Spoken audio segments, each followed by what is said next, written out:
Igbo mụrụ nze, Igbo mụrụ ọzọ, ekenekwa m unu. Tata anyị ga-eneba anya the remedy, the sign and the symbols of witches bụ ndị amoosu. The worst mistake mmadụ nwere ike ime bụ ịchọ onye amoosu okwu ma ọ bụ ikwechiri na territory ya nwa. Ọtụtụ ndị be anyị amakwọnụ na anya ndị amoosu dị n'arụ ha. Ọnya ka ọ ga-abụ ha na-eme ọtụtụ ihe dị iche iche iji wee nyere onwe ha aka. Ha na-agba mbọ ọ dị ka agbataghị ihe, akụ fechaa n'elu ọ daala awọ. Day in day out, hearing they cannot achieve or give account ka na ijue si were agbado n'ụbọchị niile. Nwanne m, ị kwesịrị ịjụ ese. Onye kpatara ndị gboo ji were karịchaa anyị mma, maka na ndị gboo na-abụ ha nọkọta ha eje jụọ ese. They make a lot of consultation. The worst thing that will make a man in this life bụ nwoke ọbụla anaghị ajụ ese. Anya ndị amoosu na-adị mmadụ n'arụ. Ọ bụrụ na anya amoosu dị gị n'arụ, o nweghị ihe ọbụla ị ga na-eme, ha ga na-eme ya accept. Ha ga na-eme gịnị? Ha ga-aga extra level and extra mile to damage whatever you are doing on physical life. You have to be careful on things you do in this life and mindful whom you can offend. But one of things you can use to subdue all this, number one, bụ ịchụ aja, ime saraka, hara mkpụrụ. Because before they will struck you or attack you, your soul, they must consult your soul. If that permission is given from the divine, oge ka ha ji eme gịnị?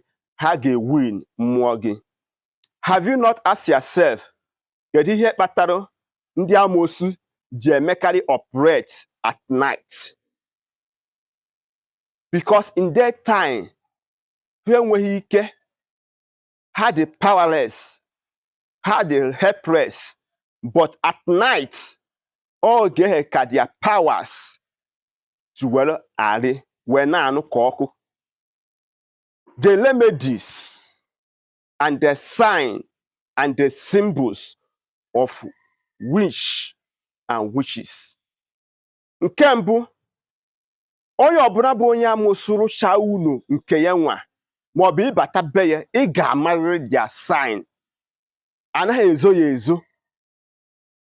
Mana iji wee gwakwa gị na enwere good witch and bad witch. Ọ bụrụ ndị amoosu niile dị njọ. Some African belief say that na onye ọbụla na-ata amoosu n'olu n'abalị na ọ na-aha buus, ụfọdụ na-aha nkịta na ọtụtụ ihe dị iche iche. Nwanne m, o nwere ndị bụ oke na ọrụ ha ịrụ ọrụ ndị amoosu. Nke mbụ, o nwere dibịa bụ ọmarụ ike ndị uke, ike akanahori and ike ndị amoosu, ịrụ ọrụ ndị amoosu. Nke ịbụọ abụkwa na ndị sere na-adị alụtakwa ụdị ọrụ dị otu a. Iji wee gbakwunye n'ihe m na-ekwu, o nwere ọtụtụ ahịhịa maọbụ mgbọrọgwụ dịka chi si wee kee ya. Nke mbụ bụ osisi a na-akpọ anụ na eve. Onweghị onye bụ onye Igbo amaghị ya bụ ihe. Eji ya achụ ndị amoosu. Nke ịbụọ bụ ebenebe tree. Nke ịtọ bụ ovu egbe na-evu na nkwụ. Chọrọ m ihe ndị a, nụalụ nya anụalụ. Chọọ ndị ọma ya original one, nụalụ nya anụalụ.